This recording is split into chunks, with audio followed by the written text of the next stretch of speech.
Olá, amigos, amigas, boa noite a todos, todas que estão nos acompanhando.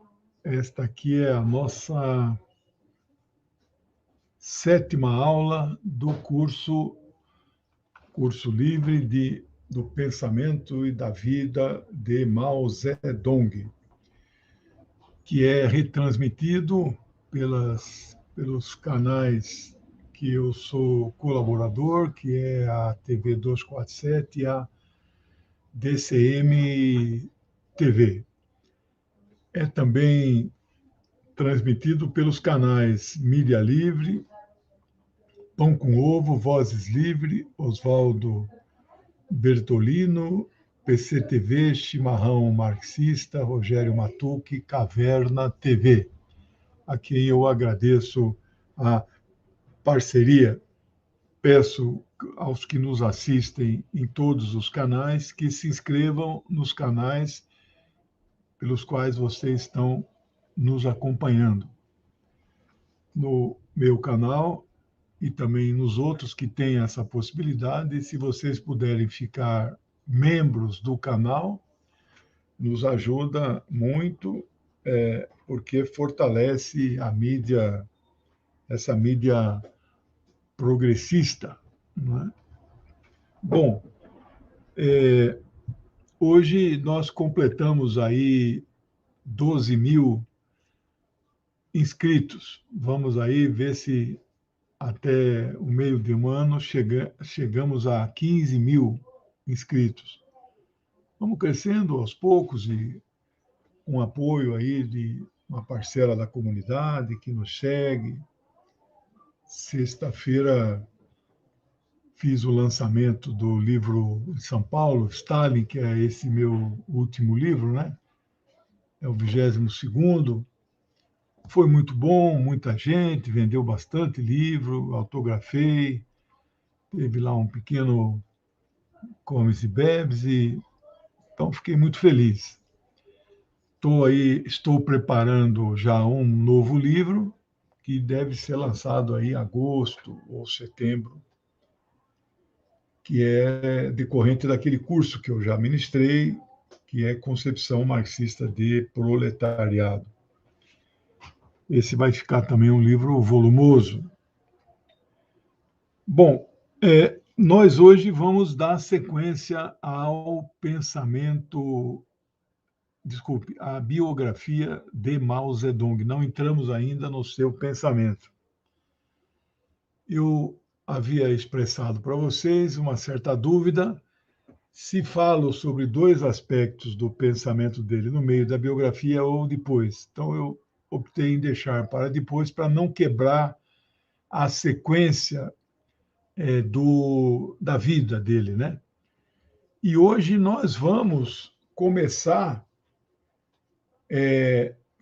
com um aspecto que nós paramos na aula passada, na aliança feita pelos chamados nacionalistas e os comunistas,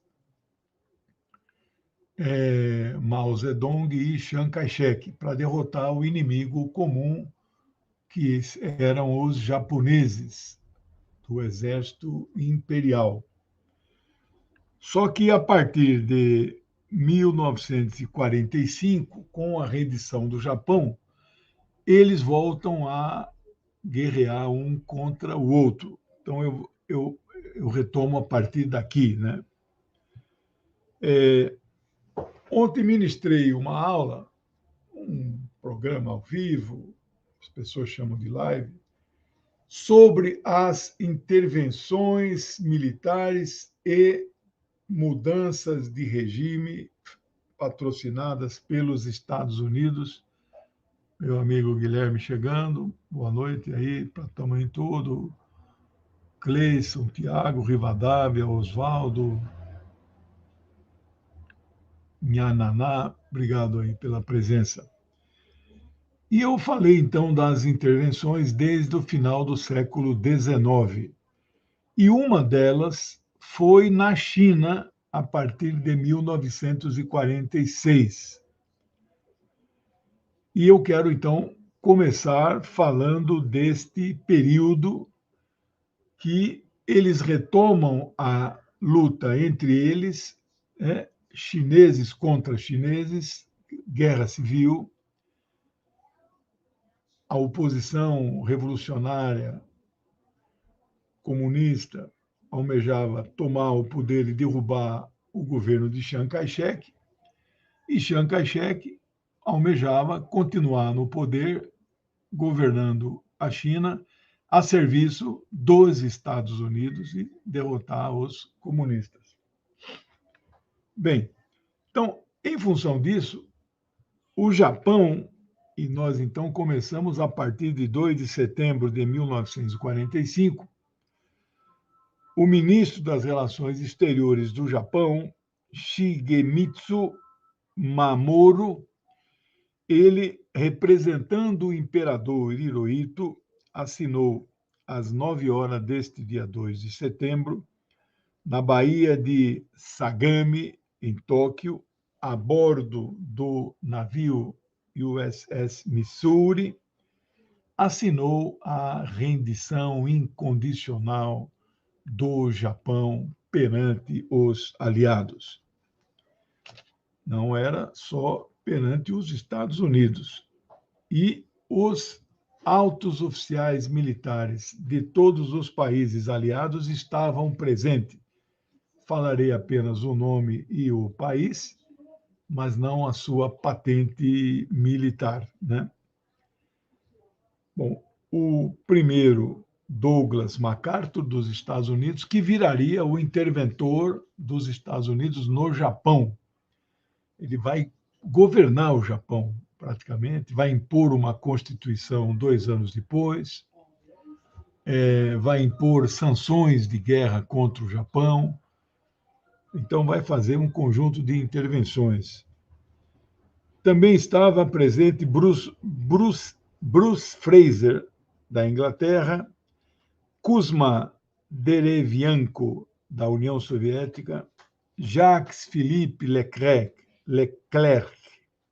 da França, Thomas Blamey, da Austrália, Moore Cosgrave, do Canadá, Conrad L. Fritsch, da Holanda, Hu Yongchang,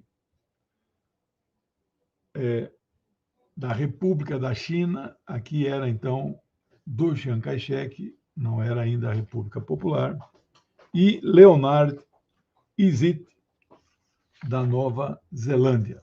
Então, houve um trauma muito grande no Japão, muitas pessoas não se conformaram, queriam lutar até a morte, mas não queriam que o Japão se rendesse.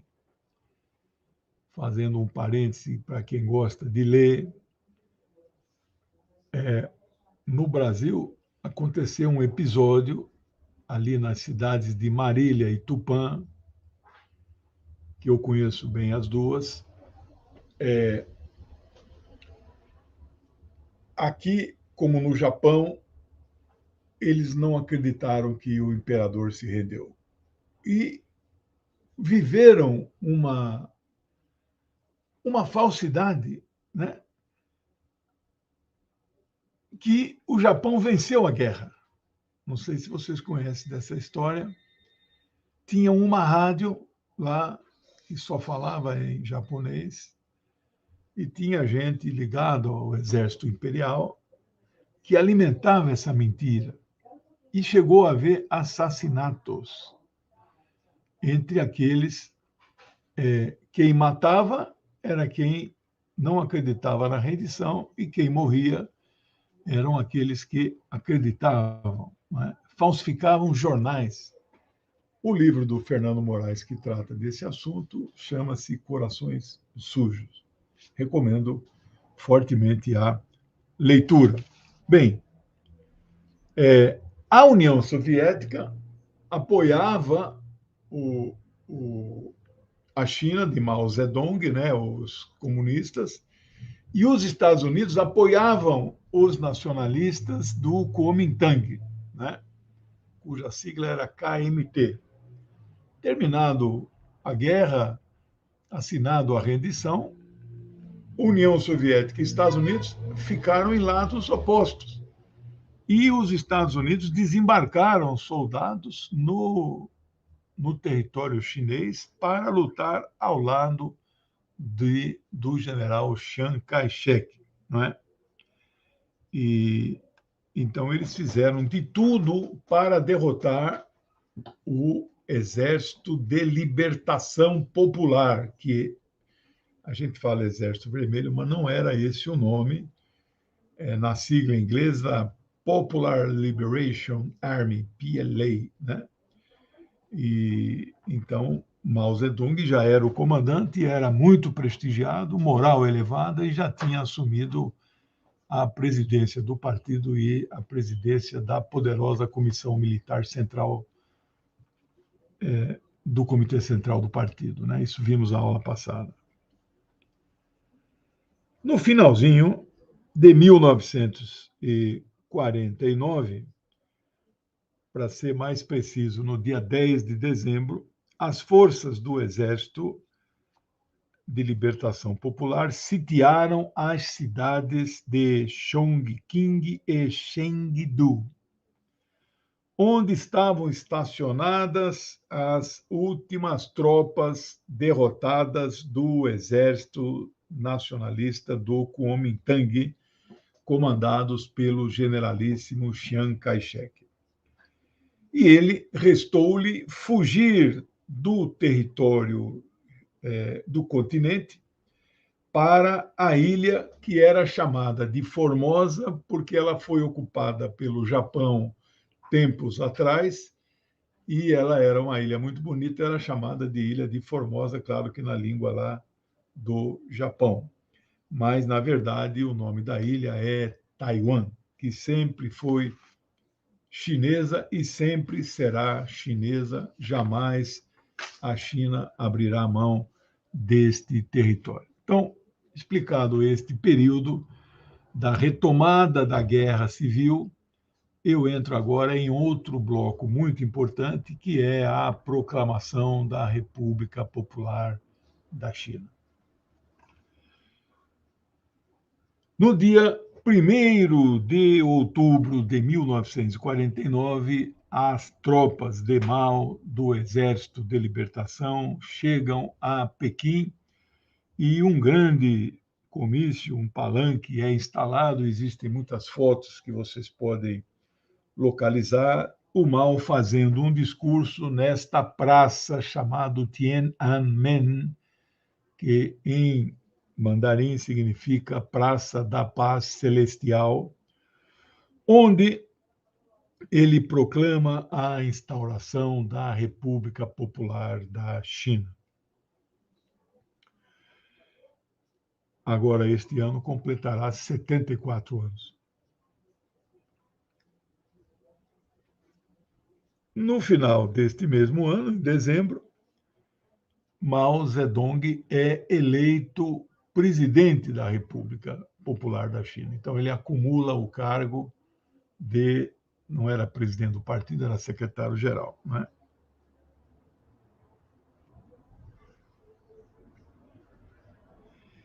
Quando acaba a guerra sino-japonesa, quando ainda havia um diálogo do Partido Comunista da China e o KMT, o Kuomintang, eles acordaram em convocar de forma unificada uma conferência nacional consultiva política do povo da China, com representantes dos dois lados, dos comunistas e dos partidos amigos e aliados, além do KMT, não é?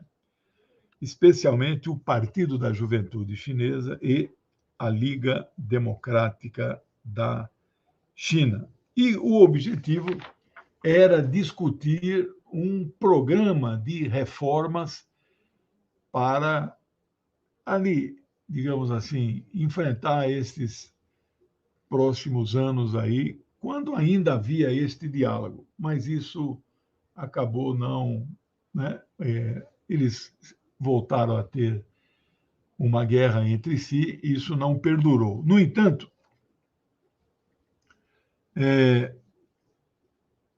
sim, esta reunião que foi acordada ainda, digamos assim, quando havia o diálogo, ela aconteceu entre os dias 10 e 31 de janeiro de 1946.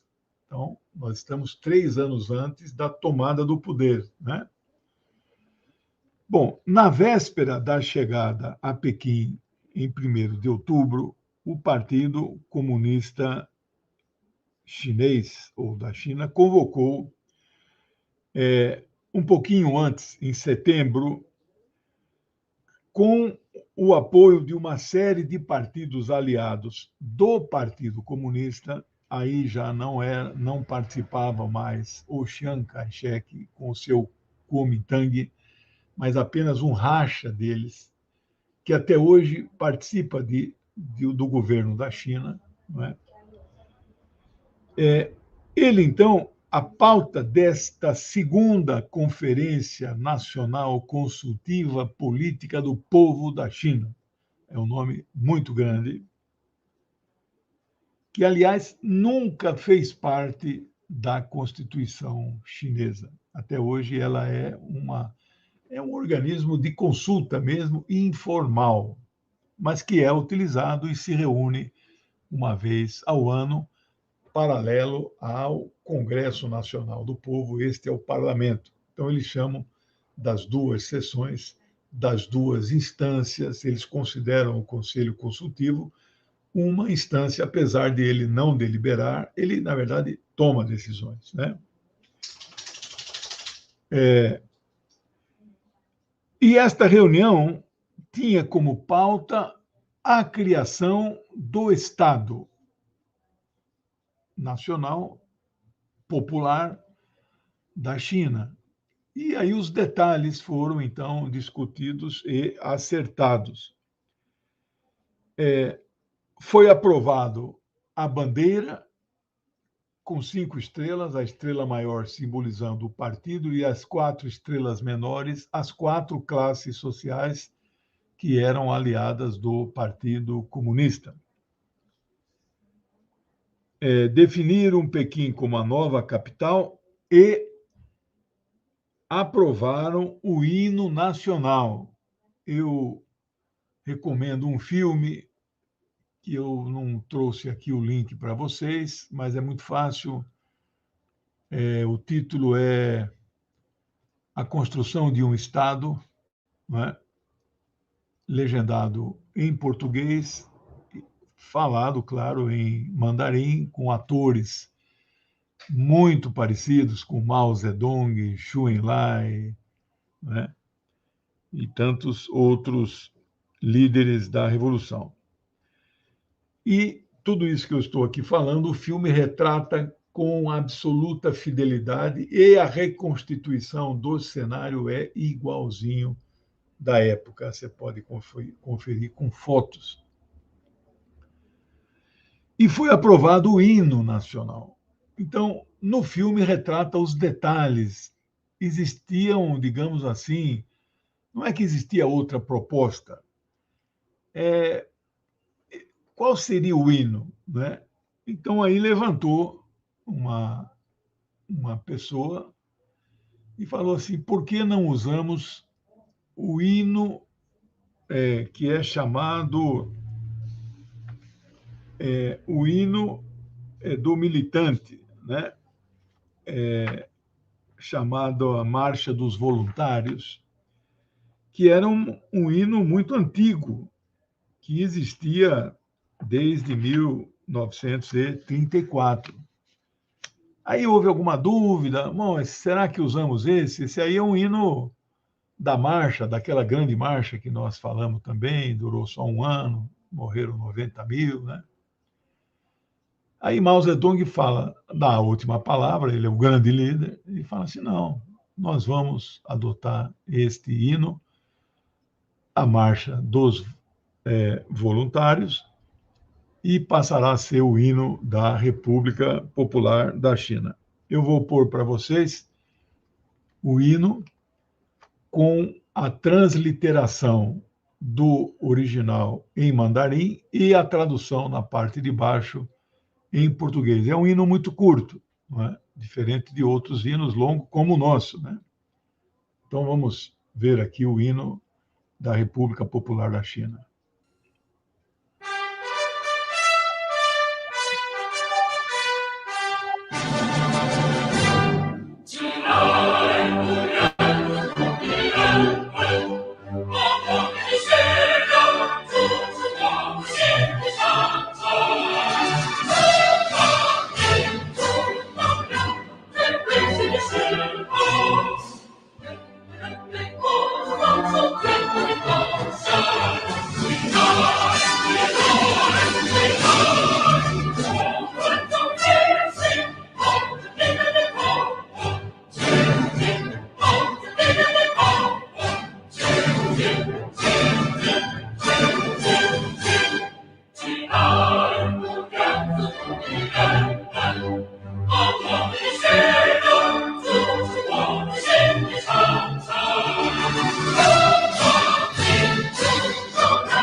Muito bonito, emocionante, revolucionário. Veja que eles falam, ele menciona uma nova grande muralha, em uma alusão à muralha da China, e não acreditem que esta muralha pode ser vista da Lua. Esse é um dos grandes mitos e mentiras que se propagam e que a gente acaba recebendo. Então, eles aprovam tudo isso, e este Conselho Consultivo funcionou como uma espécie de Assembleia Nacional Constituinte, onde eles fizeram uma Constituição, que eles usam Constituição de fato, não é? Porque não era uma república, não era uma Assembleia Constituinte. Meu amigo, camarada Danilo, muito obrigado por ter comparecido no nosso lançamento do livro. Ele levanta a questão de que a derrota da OTAN na Ucrânia não diminuirá a influência do imperialismo ocidental em Taiwan.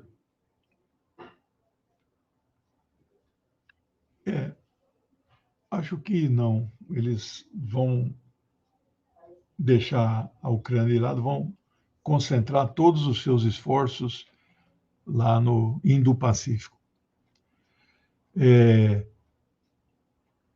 Eu falei muito hoje, né? De manhã no 247, 3h30 na TVT e 4 horas na DCM, né? E o assunto foi Lula no G7 e guerra na Ucrânia, que tem muita novidade, né? E acabei de assistir um despacho da April France Press, AFP, AFP, se quiser falar no vocabulário, o abecedário inglês. Acabei de ver um despacho de 3 minutos, uma entrevista com Jens Stoltenberg, secretário-geral da OTAN. 10 anos já no cargo, 2 mandatos de 5. Deve sair agora a Ursula von der Leyen, a mulher guerreira, presidente da Comissão Europeia, é candidata ao cargo de secretária-geral. Se for, será a primeira mulher a presidir a OTAN, a ser secretária-geral da OTAN. Você acredita que eles não abriram mão, não desistiram de enfiar a Ucrânia dentro da OTAN? Impressionante. Está se fazendo uma guerra. Um dos motivos é a Ucrânia jamais entrará na Ucrânia. Eles continuam insistindo. Mas ele teve que dar essa coletiva, reconhecendo claramente que não é consenso e para tomar uma decisão tem que ser unânime, consenso. e há muita resistência. Ele não disse quais são os países, mas, no mínimo, a Sérvia e a Hungria, tenho certeza. Bem, essa Constituição provisória, que é a primeira Constituição, ela perdura até 1954. Eu pediria que você curtisse aqui no meu canal e nos canais que vocês assistem e compartilhem este vídeo para ampliar a sua abrangência. Então, este organismo chamado consultivo acabou funcionando como uma espécie de poder legislativo da jovem República Popular da China, e só em 1954, quando eles fazem uma Assembleia Constituinte, mas ela passa a ser a segunda Constituição da China, eles então criam o Congresso Nacional do Povo Chinês. Então, eles ficam com dois, né, órgãos, um deliberativo, outro consultivo, mas que também, na prática, é deliberativo. Essa é a tradição chinesa e nós temos que respeitar e entender, compreender, né? Ela nunca foi constitucionalizada. Então, esta conferência consultiva nunca ingressou. Se você ler a Constituição chinesa, não fala deste órgão. Ainda que existam propostas para que este conselho, esta conferência, seja constitucionalizada. Esse hino que nós acabamos de ouvir, anteriormente se chamava Os Três Direitos do Povo, né? Com outra melodia, né? O hino anterior, mas Taiwan resolveu continuar usando, e era outra letra, evidentemente. Esta letra, né, que é utilizada, né, com o nome da Marcha dos Voluntários, ela foi escrita por Tian Han, um chinês que viveu entre 1898 e 1968, vinculado ao partido, escreveu peças de teatro também, né? E a letra é de um chinês chamado Nie Er. Não há maiores informações sobre ele. A primeira vez que este hino foi executado, Marcha dos Voluntários, foi em 1934, naquela marcha, na Grande Marcha. Somente em 2004, o hino é formalmente inscrito na Constituição da China. Então, nós ficamos com a primeira Constituição de 1949, a segunda de 1954, a terceira, 1982, depois tivemos uma em 2004, e a última, eles não mudam tudo, mudam partes. Foi a de 2018, promulgada no dia 11 de março de 2018, e a grande mudança, se nós comentamos várias vezes, foi ela removeu o dispositivo constitucional que determinava que só seria permitido uma única reeleição para um mandato de 5 anos. Por isso que Xi, agora em março de 2023, foi reeleito para um terceiro mandato de 5 anos. Bom, vamos entrar agora em falar um pouco da liderança do camarada Mao Zedong.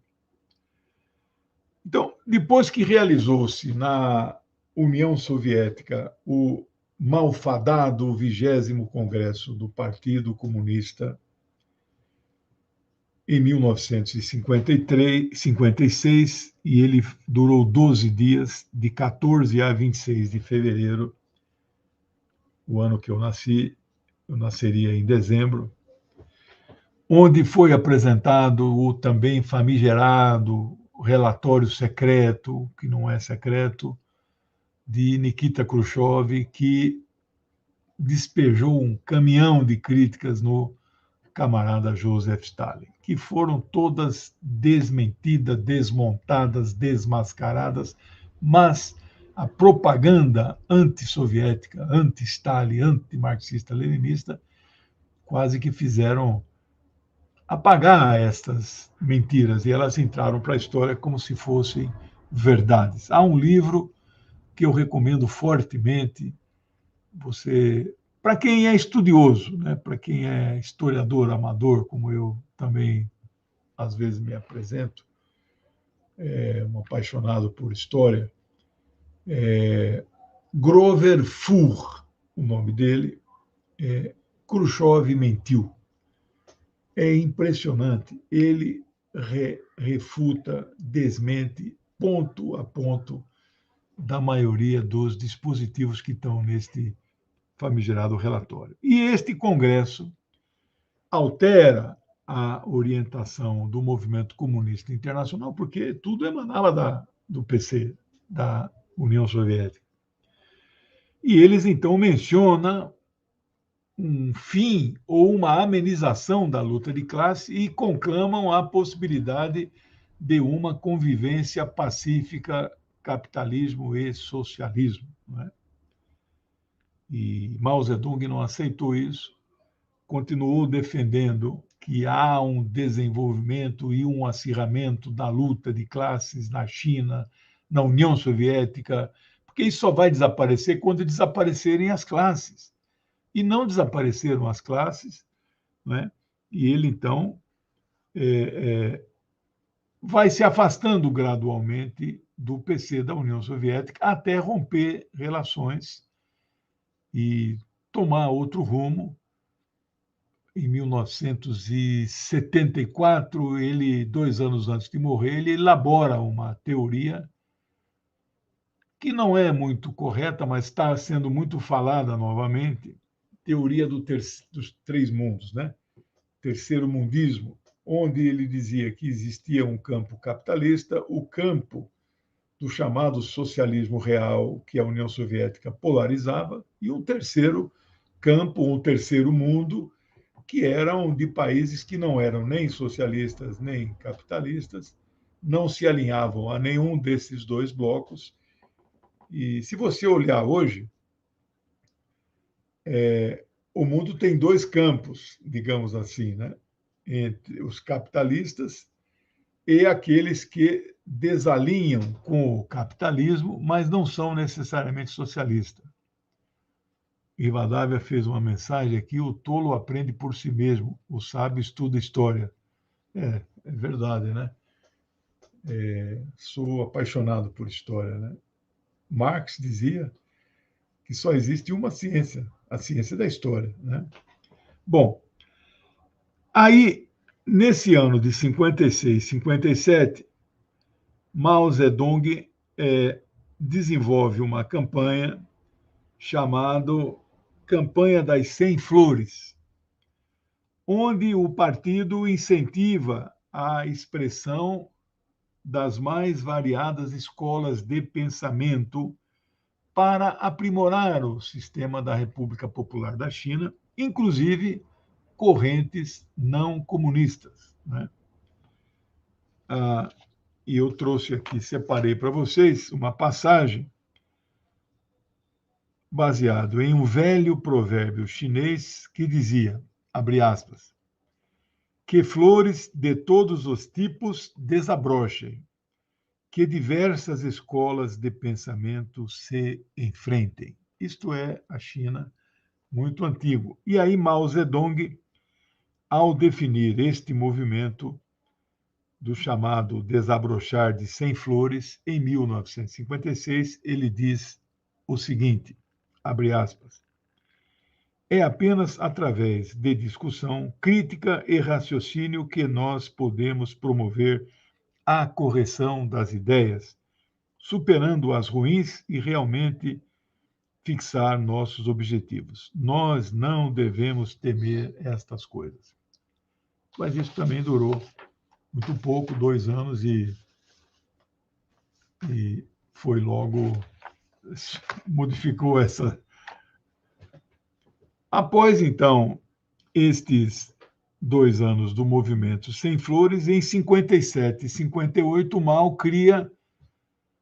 Vamos ver aqui, Danilo. Existe uma corrente maoísta que, por falta de coerência, para não dizer de caráter, preferem concordar com os trotskistas para não dividir a luta ao defender o camarada Stalin. Não dá para concordar com o trotskismo? Jamais, jamais, jamais. E aí, 57, 58, ocorre o movimento que ficou conhecido como um grande salto à frente. O que significa isso? A China era um país, como a Rússia antes de 17, um país extremamente atrasado, subdesenvolvido, agrário, né? E este grande salto pretendia uma industrialização acelerada, que também foi feito na União Soviética, e uma coletivização acelerada da agricultura, né? Então, o objetivo era transformar a China em uma nação mais desenvolvida, socialmente falando, e também igualitária. E isso, de preferência, em um curto espaço de tempo, né?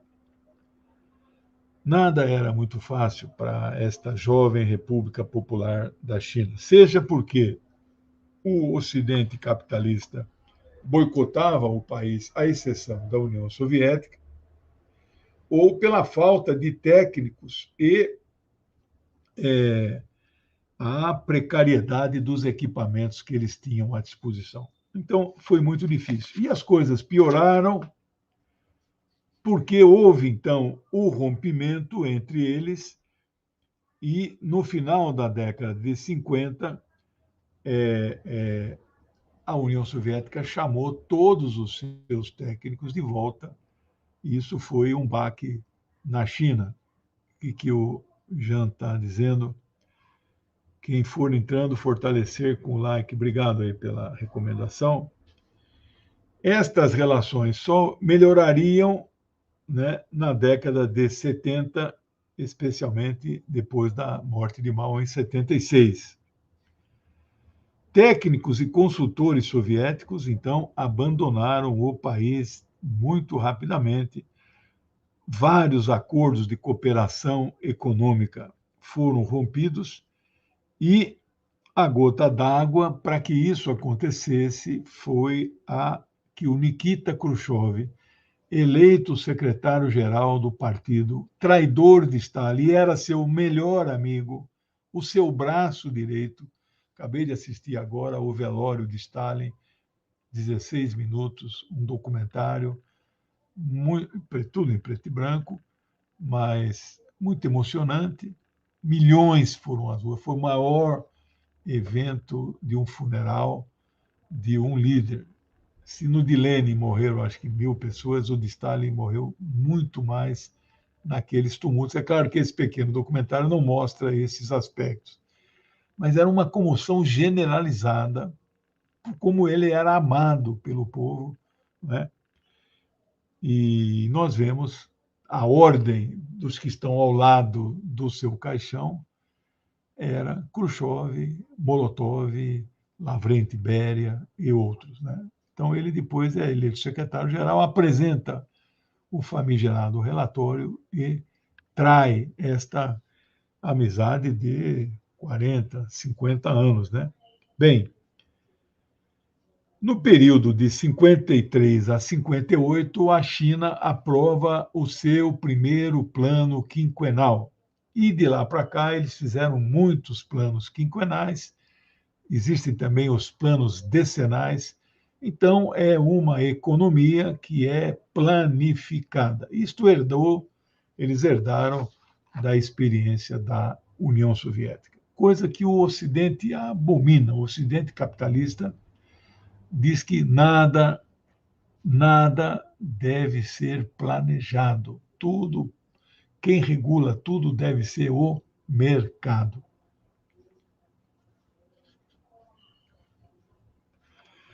Em 58, depois deste salto, grande salto à frente, o Mao desenvolve uma experiência das chamadas comunas populares. Então veja que ele está testando modelos porque não havia um modelo de... Não poderiam implantar o sistema soviético porque não tinha tradição, né, de sistema soviético, né? Comunas populares em homenagem à histórica Comuna de Paris de 1871, que durou apenas 75 dias.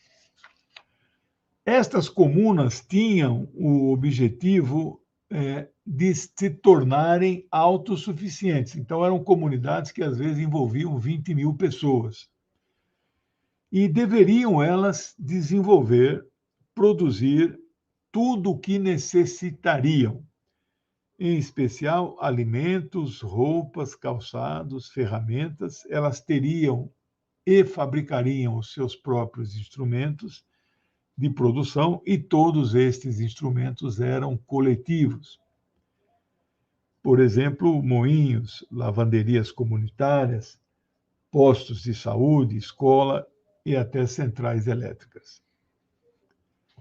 É preciso dizer que, dentro do Partido Comunista da China e também da União Soviética, sempre existiu luta política. E é assim em todos os partidos comunistas do mundo inteiro, porque enquanto houver classes sociais, vai haver luta de classe e interesses, né, às vezes projetos pessoais, se sobrepõem aos projetos coletivos do partido. Então, neste momento, o Partido Comunista da China trava uma intensa luta política e Mao tinha o objetivo, usando estas comunas, em combater aquilo que se chamava da ala direita do partido, não é? Eles chamavam isso de um movimento antidireitista. Isso perdurou, então, até 1960. Claro que aí acabou acontecendo uma série de expurgos em série, onde pessoas que eram considerados, do ponto de vista da direção, da maioria do partido, elas eram consideradas de direita, elas eram, então, sumariamente expulsas do partido, né? E, finalmente, sobre o primeiro plano quinquenal chinês, ele, então, abrangia pelo menos os seguintes setores, né? Reforma agrária, educação obrigatória e a formação de cooperativas, que era o modelo agrário que foi estabelecido. Lembrando que, mesmo que a maioria da população fosse camponesa ou campesina, sempre o partido privilegiou a sua direção, o seu núcleo político, o proletariado chinês. Lembrem que eu até mencionei uma certa divergência, onde Mao não aplicou isso e chegou a ser afastado pela direção do partido. Então, hoje nós vamos terminar a aula um pouquinho mais cedo. Estamos aqui, hoje é aniversário de 90 anos da minha mãe, a festa é sábado, mas está aqui movimentado, muitos preparativos, né? E na semana que vem, nós vamos começar a estudar o período de maior complexidade e os últimos 10 anos da vida de Mao Zedong, chamada Revolução Cultural, não é? Então é isso, pessoal. Obrigado por tudo, pelos apoios, pelos compartilhamentos, pelos links no meu e nos canais que são parceiros. Boa semana para vocês. Amanhã eu farei uma live extraordinária. Ontem eu fiz também, mas amanhã o tema vai ser os movimentos secessionistas que existem em todos os... Obrigado, Luísa. Em todos os países. Eu vou contar para você em detalhes como é que é este movimento de separação territorial visando criar novos países. O Danilo diz que as aulas têm ajudado a entender o processo que ainda é vigente na subcultura urbana forjado de lutas anarquistas. Muito bem. Um abraço aí, Rivadavia, Jean. Obrigado e boa noite a todos. Domingo volto com aula da filosofia oriental, né? Meu foco é bem... Aliás, não tem foco, né? Eu sou bastante diversificado.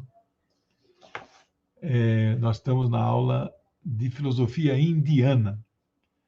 Vamos ver quem é que eu vou falar no domingo. Semana passada foi Jiddu Krishnamurti, um filósofo idealista indiano. Um abraço, pessoal. Bom resto de semana para vocês. Até amanhã, para quem for participar da minha